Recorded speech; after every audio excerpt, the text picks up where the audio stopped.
Welcome to our podcast, When Life Gives You Lemons. I'm Kevin. And I'm Palmy. We consider ourselves disability advocates and intend to spotlight some disability issues and things we find interesting that we frequently encounter when we're out and about. Also, some history on disability that we find interesting. Welcome back, everybody, to our podcast, When Life Gives You Lemons. Today we have a very special guest, health care worker, Cece. So Cece has a mild case of COPD, and we're going to continue discussing COPD on this episode. In the previous episode, Palmy and I went over the definition, stages, and treatments for it. So we're going to get Cece's perspective on what it's like to live with that. Say hi, Cece. Hello, everyone.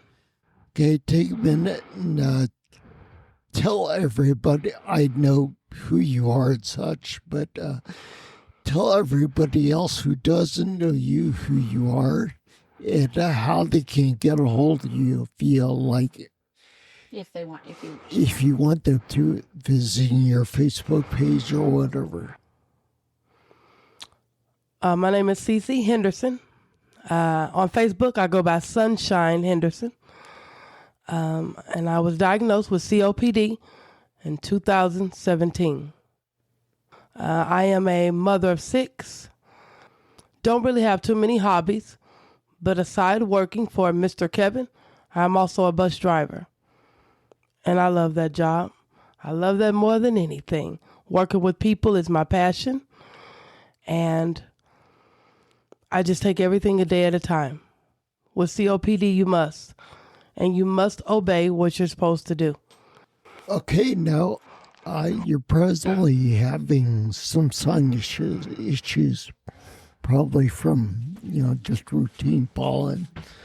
But I saw you before used an inhaler. Is that specifically COPD medicine, or is it like just your Primatine that you buy generically at a drugstore?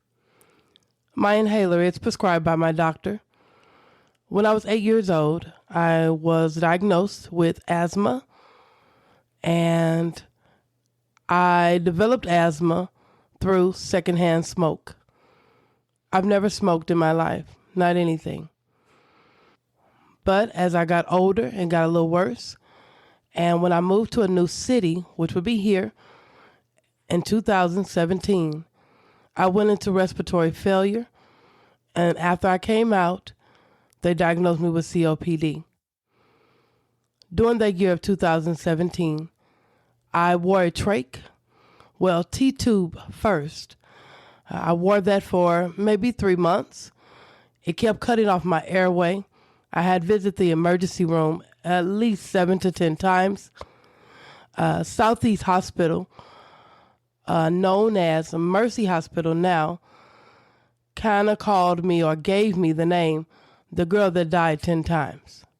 So when I went into respiratory failure in my home, I was sent to Southeast Hospital.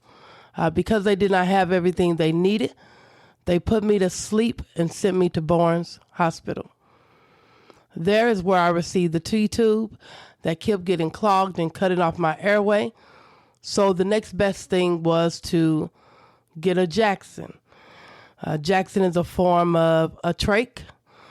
This will be my second time wearing a trach because I am a twin, and my sister and I were born at 6.5 months. After I was born, I received a trach that I had to wear for 2 years. So, after that, the Jackson was much better. I could clean it myself. It made less trips to the hospital, but my routine got a little more aggressive after. So Dr. Patterson at Barnes Hospital, he saved my life. Okay, one thing I want to bring up, I also have asthma. And people with asthma and COPD tend to really be conscious of their ability to breathe. It's really kind of scary when it comes out down to, like, you're not breathing correctly. It's like when we had the coronavirus breakout, you know, you go through the things they talked about during COVID, and I checked I'm old, I have asthma, I have diabetes, I have everything they said except heart conditions I had. So for me, it was like a no-brainer. Yes, I want the shot. Is that how you also looked at it? Just a little bit, because I really didn't understand the diagnosis. I always thought, I knew it was chronic, but I always thought, oh, only smokers get that. Yeah, they don't. So that's what I used to think too. My dad smoked almost all his life. He has very bad COPD. I just thought they kind of renamed something like emphysema as being COPD. That's not the case. No. It's a whole different animal, if you will. And no, I've never smoked anything either. I don't like it. I mean, as I said, as somebody who has breathing problems, you don't want to make those breathing problems any worse, so I just do. No, at one point, it had got so bad I could barely travel the stairs. And I mean like 3 or 4 stairs. Or I couldn't make it from my bedroom to my bathroom that was literally just a few feet away. And I mean, I went through that for weeks because I didn't understand what was going on. But now I'm on some new meds, which is better. But I still have a hard time doing this year. It's the worst. So with the allergies, I'm also diabetic. I got diagnosed as being a diabetic 2 years ago. Along with all of that, I don't want to say I'm screwed, but I've got to do much better. So I drink plenty of water. I try to get up early, and I take my time with whatever task I need to complete. And that helps. Okay, it's good that you also maintain a positive outlook on your life. As with anybody who has any kind of disability, it's like, yes, you have to adjust your lifestyle, but just not, you can't do things you like. For example, you mentioned driving the bus, you really enjoyed that. You can still do that. You have another job as a caretaker here. You do that well. So there's, maybe there's a limitation on how well you play basketball or something like that, if that's important to you. But you've made your life accommodations, and it seems like you've settled into that well. Thank you. Yes, an example, when I was in high school, I did choir because I love to sing. But most importantly, I wanted to do wrestling also. And asthma kept me from not being able to do that. I really wanted to do that. And I don't know why. It always intrigued me because I used to watch wrestling with my father. And I'm like, even though I knew it wasn't particularly real, it was always just a beautiful pastime of my father. That's a good analogy. See, what people need to understand is you have a life. You can enjoy your life. It's not, having a disabling condition doesn't always take away from that. Yeah.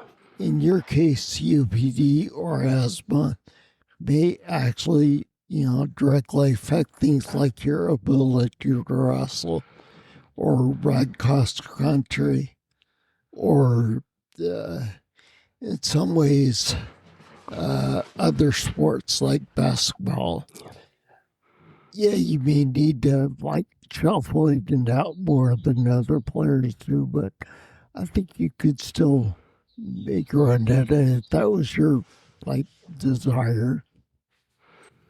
I am working towards some goals because there are other things I want to do. I don't want to stop my life because of a diagnosis.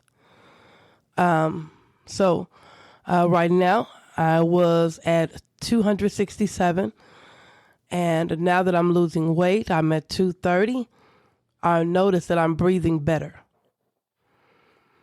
And my highest weight was almost 300 pounds. So I knew there was some of that. And even though it's still just a smidge harder, it's getting easier. Losing weight, being careful with what I eat, and I like to eat now, but I do have to make better choices.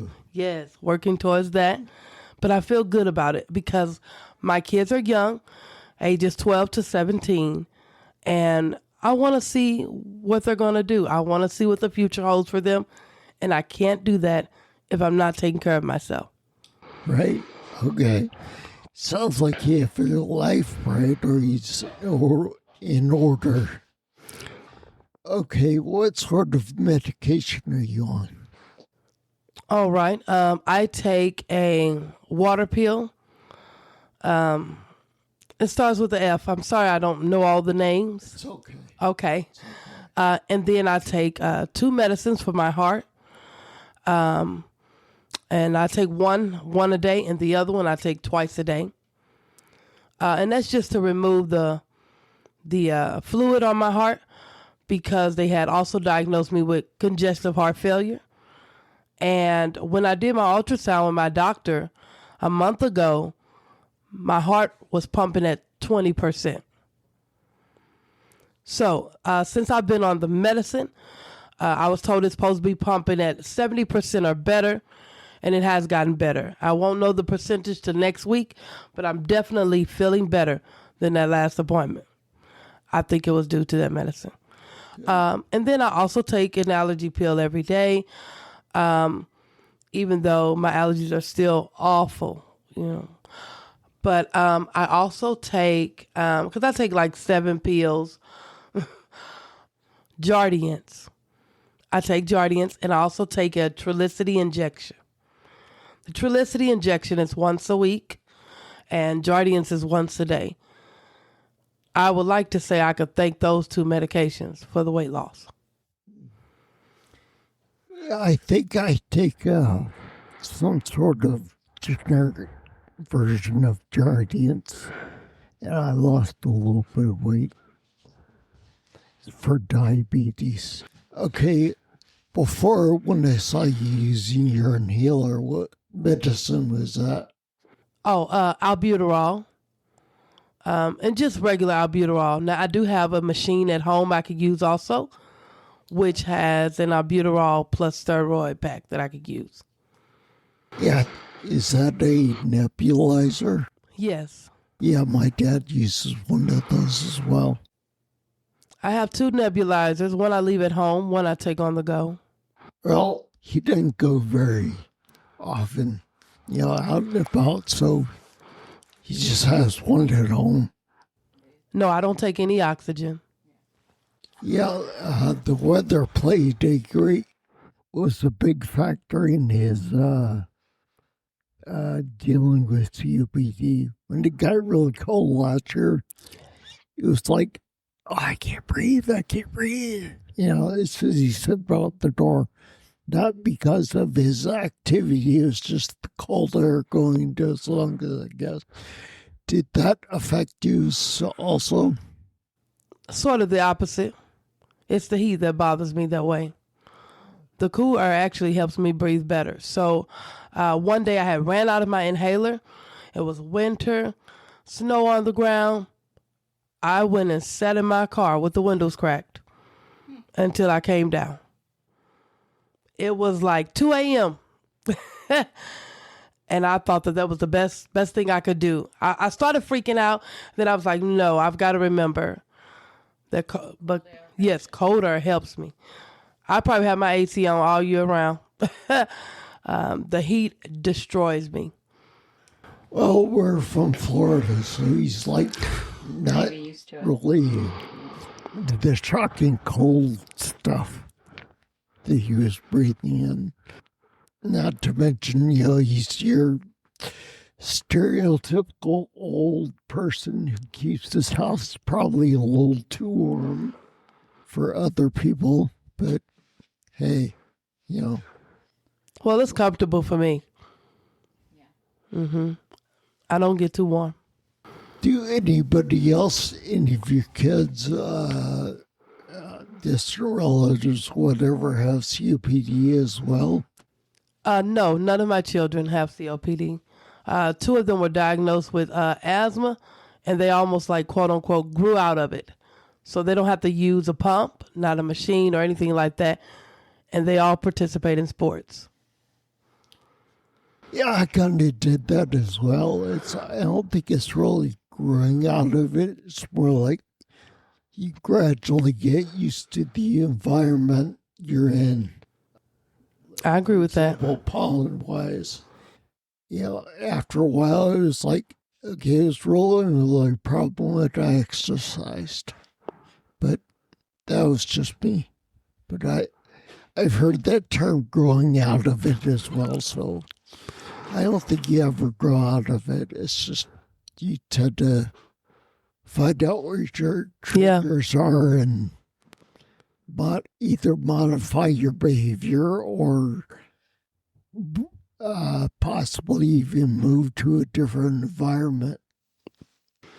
When I joined the Army, I figured out, okay, I got used to the Florida stuff, but when I get here, like we are, Missouri, all the way across the United States, that middle part, it's just, I don't know if they have different trees or something else, but I can, spring comes around, I don't know if they have different plants, different things, whatever, what have you, but it just sets my asthma off every spring.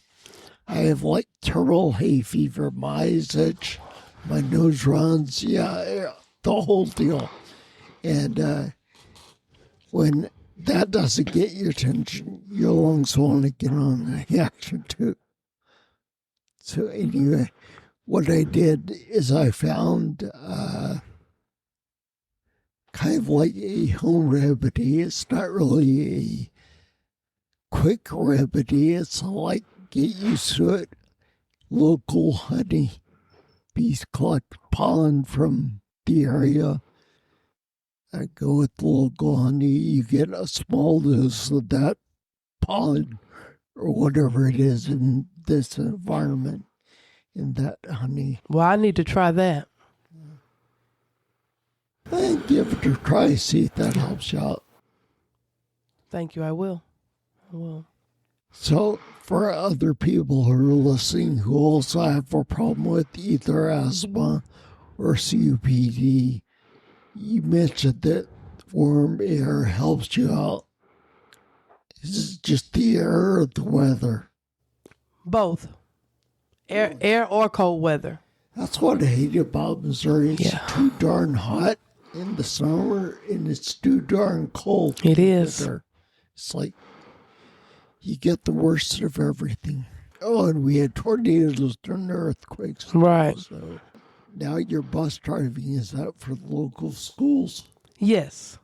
And I drive junior high, elementary, and middle. Okay, what else do you want to say about COPD? I pray that with the changes that I'm making and taking my medication, that soon I don't know if COPD is something that's curable, but it is, but it's expensive. Well, we talked about that in our last episode as well. I just want that. But really, those who have been diagnosed with COPD, I would say to stay the course, be encouraged. You're not alone. There's plenty of information. Let your doctor become your friend. If you're not comfortable with that person, find someone else. There's nothing wrong with getting answers. That's good advice for anybody with any disability. Sometimes you just want answers for your own peace of mind. Sometimes you want answers about your condition and how you can deal with the problems that arise from it. After my diagnosis in 2017, Dr. Patterson referred me to a nurse practitioner. Her name was McDowell. She's retired now. Wonderful lady. But she got me together. I believe she's maybe Puerto Rican, older lady. However, she talked to me like I was her own. And I would come in there. She said, girl, you still drinking them sodas? When I tell you about that, you're going to be, And she would just stay on me. But she did it in love and kindness. And that's when I started getting serious about my diagnosis. She said, look at you. You coming in here, you can't breathe. Let's get this routine together. We can lose that weight. She always scolded me and encouraged me at the same time. That's good. It's the sort of person you always remember. You always remember the advice they give you. I need people like that. I do. She was a godsend to wake me up. Say, look, you just went through this, but you're still here and there's still work to do. Exactly. Okay, Cece. Thank you very much. That's all my questions. Thank you for having me. Questions for me? I don't. I just really want to say thank you. Thank you for the consideration, the opportunity, and I've enjoyed this time. What I'd like to do now is address some housekeeping.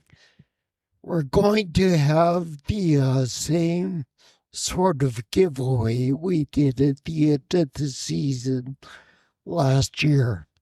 The rules are you must go to our website, www.whenlifegivesyoulemons.net, and actually subscribe and support our show. What you can do is it will then choose the amount, and it will show as a continuing every month subscription. Once that happens, it can be canceled anytime. I suggest doing it the next day. That way you only pay $5. The rules may be a little bit different. We're going to try to end our season on the 5th of November. So what you can do is enter any time by using fan mail. If it's not free to you, use email and say this would be fan mail. Subscribe. Again, bare minimum, whatever the lowest amount is. I believe it was $5 the last time I looked. If it tries to tell you it's going to be a monthly recurring debt, just cancel it the next day and you're fine. Thank you. See you next time. Till next episode, take those lemons and make your own lemonade.